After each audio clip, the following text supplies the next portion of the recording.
Service-oriented architecture in public alimentation, written by engineer Hejja Rudollf under supervision of scientific coordinator conferential Dr. Engineer Mariana Fratu. In this article, I present a method for monitoring vending machines based on service-oriented architecture elements. The main benefit is the data centralization and seeing the whole picture, offering more information to adapt than a standalone working system. The project is based both on hardware and software, which we will discuss in an overview. Service-oriented architecture is an architectural style where services are provided to the other components by application components, each service having a discrete functionality. With the help of this architecture, large-scale development resources are available for small businesses. Automation solutions are not unique, but getting adaptive this way. Nowadays, small businesses, in order to keep up with the informational trends, often need solutions like big companies. Individual needs may imply higher costs and long development time. In this presentation, we discuss key monitoring points in a self-serving machine, for example, vending machine for coffee, milk dispenser, or snack machine. We can see on this slide, we begin with the data reader blocks, which represent the monitored machines. The gateway service collects data from a specific location. This way, the server, which processes the information, has to deal with smaller number of requests and needs smaller, less capacity, and this meaning more economical usage. The server has several roles.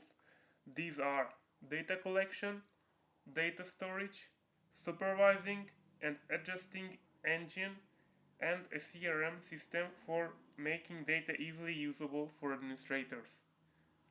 The system also can take decisions by own. This is the supervisor engine's role. The system of error detection works as it follows. On power on, there is a self-test which checks electronically each component inside the vending machine. After the initial test is passed, the machine is in standby and waits for an operation.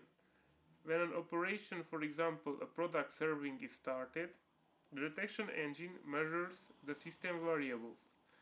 If something is out of specification, an error is registered.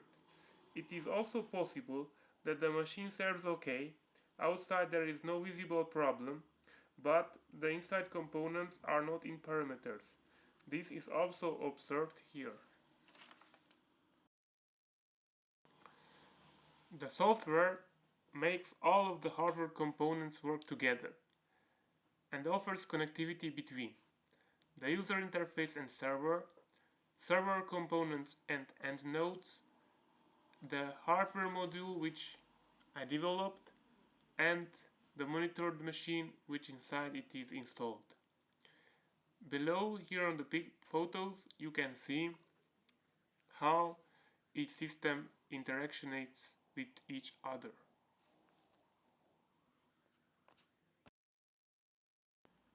The hardware interface consists on the first hand monitoring of the electronic device itself. This is based on a Raspberry Pi 3 computer and a custom expansion board. This expansion board is necessary to interface with the monitored machine. It is possible in most of the cases that the machine doesn't operate at the voltage levels that the Raspberry Pi has, which are 3.3 volt signals, or also there is a necessary optical isolation between the two devices, because it can happen all kind of interferences and damage can occur if we don't protect our device properly. Here is a picture with a developed expansion board.